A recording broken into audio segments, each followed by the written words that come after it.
UKLO 1 year masters. No IELTS required up to 5 years visa. High visa success rate. నమస్కారం గురుగారు. శ్రీమాత్రే నమః. గురుగారు చెప్పండి, ఈ దక్షిణ దిక్కు యొక్క ప్రాధాన్యత ఏమిటి? చాలా మంది దక్షిణ దిక్కు అనగానే అసలు వద్దు అనే మాట ఎక్కువగా మాట్లాడుతూ ఉంటారు. అస్సలు మంచిది కాదంటారా? ఎవరికి మంచిది? ఈ విషయం గురించి చెప్పండి. సాధారణంగా ఏంటంటే అన్ని దిక్కులు కూడా సమానమైనవే, 4 దిక్కులు సమానమైనవి. అయితే దక్షిణ దిక్కుకి కుజుడు అది గ్రహాల నుంచి ఆధిపత్యం ఉంటుంది. అష్టదిక్పాలకుల్లో యమధర్మరాజుకి దక్షిణ దిక్కు ఇవ్వడం జరిగింది. అంటే దక్షిణ దిక్కు అనేది ఒక విధంగా వారియర్ సంబంధించింది అనుకుందాం. అక్కడ సైనికులు, దేశ రక్షణ, యూనిఫారం వేసుకునే ఉద్యోగాలు, పోలీస్ స్టేషన్లు, హాస్పిటల్స్, ధైర్య సాహసాలతో కూడుకున్న వాళ్ళు, క్రీడాకారులు, వీళ్ళందరికీ కూడా దక్షిణ దిక్కు బాగుంటుంది. అంటే దక్షిణ దిక్కు ఎందుకు బాగుంటుంది? కుజుడు అధిపతి కాబట్టి ఎంతసేపు కూడా పోటీతత్వం, వాడిని మించి అధిగమించి ఉండాలి, అనుకూలంగా ఉండాలి అన్నటువంటి ప్రాధాన్యంతో దక్షిణ దిక్కు ఏర్పాటు చేసుకుంటే ఈ విధంగా పోటీతత్వం ఉంటుంది. అయితే ఏంటంటే దక్షిణ నైరుతి అంటే ఆ దక్షిణ దిక్కు కూడా మనకి ప్రధాన ద్వారం, లేదంటే ఒక ఆఫీస్కుంటే ఆ ద్వారం దక్షిణ భాగంలో కానీ దక్షిణ ఆగ్నేయంలో కానీ ఉండాలన్నమాట. అప్పుడు అది దక్షిణాగ్నేయం అయితే నిత్యం కళగా ఉంటుంది, శుభకార్యాలు జరుగుతుంటాయి. దక్షిణం అన్నా కూడా ప్రాధాన్యంగా ఉంటుంది, పోటీతత్వంతో ఉంటుంది. అలాగే దక్షిణ నైరుతి అయితే మాత్రం మళ్ళీ కొద్దిగా బ్యాడ్ ఎఫెక్ట్. అంటే రాహువు ప్లస్ కుజుడు కలిస్తే ఏ ఇబ్బంది వస్తుందో ఆ దక్షిణ నైరుతిలో ప్రధాన ద్వారం ఉన్నా, అక్కడ నుంచి రాకపోకలు సాగుతున్నా, అక్కడ గోతులు ఉన్నా కూడా ఈ రాహుతో కుజుడు కలిసి యాక్టివేట్ అవుతాడు. ఆటోమేటిక్గా ఈ దుర్వ్యసనాలు, ఎదుటి వాళ్ళ మీద డామినేట్ చేయడం, ఈ కొట్టుకోవడం, ఈ దురహంకారం, ఇవన్నీ కూడా విజృంభిస్తాయి అన్నమాట. సో అందువల్ల దక్షిణ నైరుతి ఇబ్బంది తప్ప దక్షిణ భాగం కానీ దక్షిణ ఆగ్నేయం కానీ ఇబ్బంది అయితే ఉండదు. మీ కుటుంబంలో మీ అమ్మాయికి కానీ అబ్బాయికి కానీ వివాహం అవటం లేదు, ఆలస్యం అవుతుంది అని అనుకుంటే, మీరు అద్దెలలోనే ఉంటే దక్షిణ ఆగ్నేయం ఉన్నటువంటి ఇంట్లో మారితే కంపల్సరిగా వివాహం జరుగుతుంది.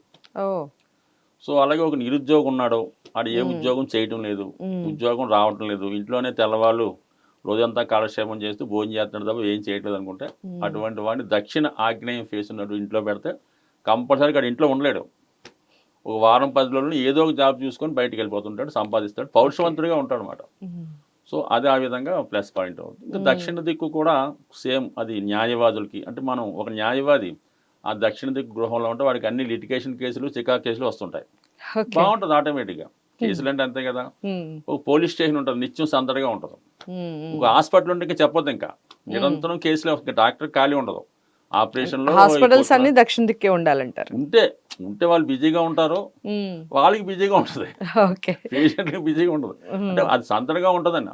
ఎంతసేపు కూడా కొద్దిగా అలా సందడిగా హ్యాపీగా రావడం జరుగుతుంటుంది. సరే మన విద్యా సంస్థలు ఉన్నాయనుకోండి, దక్షిణ ఫేసింగ్లో విద్యా సంస్థలు ఉంటే వాళ్ళు చదువు మీద శ్రద్ధ లేకుండా ఒకరిని కొట్టుకోవడంలో ప్రాధాన్యత ఇస్తుంటారు.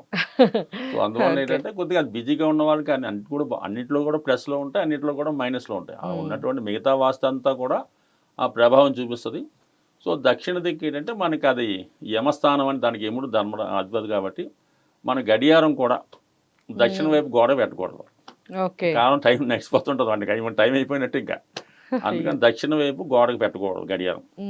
ఇంకోటి ఏంటంటే తిరగని గడియారం కూడా ఏ గోడకి పెట్టకూడదు, గడియారం వర్క్ చేస్తూ ఉండాలి. ఈ ఫోటో ఫ్రేమ్స్ పెట్టచ్చండి? ఫోటో ఫ్రేమ్స్ దక్షిణ వైపు పెట్టుకోవచ్చు, పెద్దవాళ్ళు చెప్పాం కిందక. అలా చనిపోయిన వాళ్ళు కాదు, మామూలు ఫోటో ఫ్రేమ్స్ గడియారం పెట్టకూడదు. అది మనకి వెనకాల మన బాబు ఫోటో పెట్టి దాని మీద గడియారం పెడుతున్నారు, అది కూడా పెట్టకూడదు. తిరగని గడియారం మన చేతికి కట్టుకోకూడదు, ఇంట్లోనే ఉండకూడదు, అసలు గోడకి కూడా పెట్టుకోకూడదు. అసలు దక్షిణం గోడకి అసలు గోడ గడియారం పెట్టుకోకూడదు. అలాగే దక్షిణ వైపు తిరిగి భోజనం కూడా చేయకూడదు, అది కొద్దిగా ఆ కుజుడి ఎనర్జీ పడి కొద్దిగా ఇబ్బంది పడుతుందని. అలాగే టీవీ కూడా దక్షిణం కూడా పెట్టకూడదు. నిరంతరం అంటే దక్షిణ వైపు మనం ఫోకస్ పెడితే ఆ యముడు సంబంధించినటువంటి క్వాలిటీ, ఆ కుజుడు సంబంధించిన క్వాలిటీ వచ్చేస్తుంటుంది అన్నమాట. కోపం వచ్చేస్తుంటుంది, ఒక అగ్రెసివ్నెస్ వచ్చేస్తుంటుంది, ఓర్పు తగ్గిపోతుంటుంది, ఏదో అన్నంత ఎనర్జీ పెరుగుతుంటుంది అన్నమాట. ఎక్కడ పెట్టాలంటారు అసలు గడియారం? దాని తప్ప ఎక్కడైనా పెట్టుకోవచ్చు. దక్షిణ దిక్కు తప్ప మిగిలిన 3 దిక్కుల్లో ఎక్కడైనా పెట్టుకోవచ్చు. ఆ దక్షిణ వైపు అంటే అది యమస్థానం, అందువల్ల ఏంటంటే అక్కడ పెట్టకూడదు గడియారం. ఎక్కువసేపు పడే దృష్టి పెట్టకూడదు. ఆఖరి చదువుకున్న పిల్లలు కూడా దక్షిణం వైపు చూసుకుంటూ చదవకూడదు. అంటే టేబుల్ దక్షిణ వైపు ఉండకూడదు, ఓకే. ఖచ్చితంగా ఆ విద్యార్థికి ఎంతసేపు కూడా ఈ సినిమాలు, ఇంకా ఫైటింగ్లు, రేసులు, గుర్రాలు అయ్యే తిరుగుతుంటాయి తప్ప చదువు మీద దృష్టి వెళ్ళదన్నమాట దక్షిణ వైపు చూస్తుంటే. ఓకే.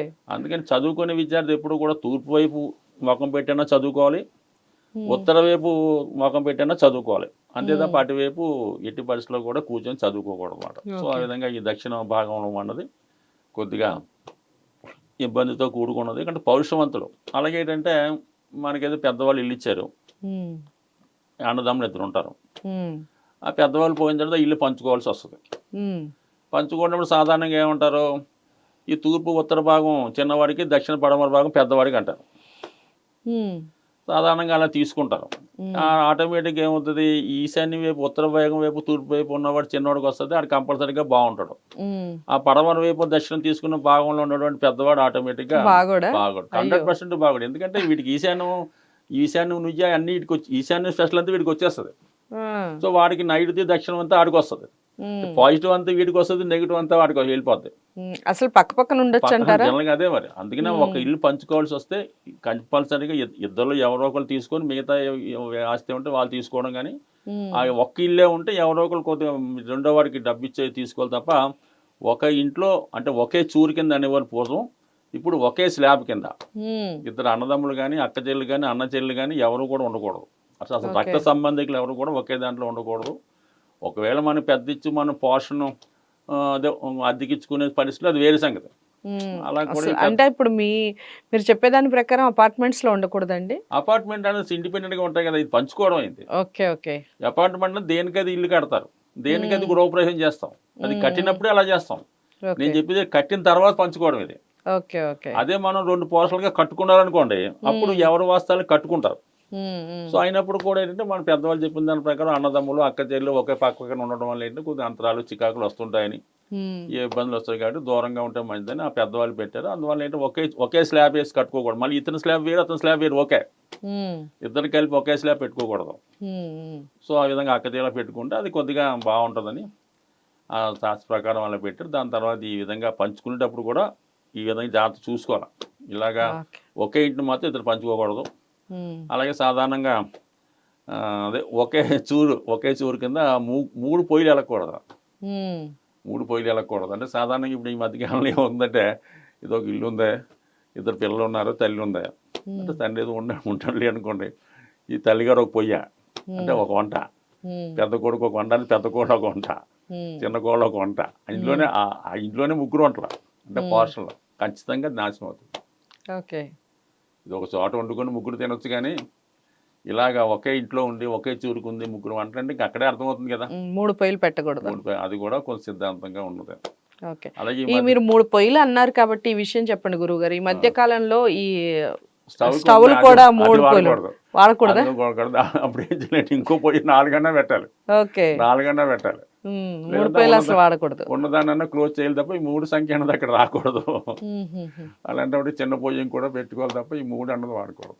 అందుకే ఇప్పుడు 4 పెట్టాడు. అవును. సో అదొక సిద్ధాంతం. అందుకని ఇలాగ ఒకే చూరు కింద 3 పొయ్యిలు ఇద్దరు పంచుకోవడం ఇబ్బంది ఉంది.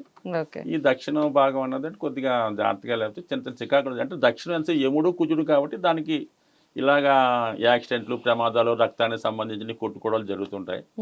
సో అందువల్ల ఏంటంటే అది కొద్దిగా అది కరెక్ట్గా ఉంటే ఖచ్చితంగా ఇంప్రూవ్మెంట్ అవుతాడు.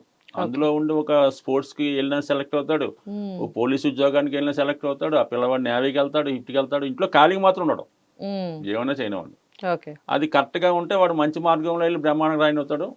అదే నైరుతి అది బాగుండి ఇలాగ ఉండి అది వేరే యాంగిల్లో వాడు బయట కింగ్ అవుతాడు. ఆ విధంగా కింగ్ అవుతాడు వాడు. అందువల్ల ఏంటంటే ఇది ఏదన్నా యాక్షన్ తొందరగా ఇస్తుంది, యాక్షన్ ఓరియంటెడ్ మాట, ఇమీడియట్ యాక్షన్. అందువల్ల ఏంటంటే అది కొంతమంది జడుస్తూ ఉంటారు. జాగ్రత్తగా ఉంటే అది బ్రహ్మాండంగా బిజినెస్ సెంటర్లో దక్షిణ వైపు జరిగిన అంటే ఎప్పుడు బిజీగా ఉంటాడు. ఆ కస్టమర్ వచ్చి మనం 2-3-10 మంది కస్టమర్లు ఒకేసారి వస్తారు, నాకు లేట్గా ఇచ్చాను ఒకటి దెబ్బలాడుతుంటాడు. సో ఈ విధంగా బిజీగా ఉంటుంది దక్షిణ వైపు ఎప్పుడు కూడా. అంటే ఏదైనా జీవితం అభివృద్ధి చెందాలన్నా, జీవితంలో పైకి రావాలన్నా దక్షిణ ఇంట్లోనే బెటర్. ప్రశాంతంగా ఉన్న వాళ్ళు పడమలు అనుకోండి హ్యాపీగా ఉంటుంది ఏ పెన్షనర్కో.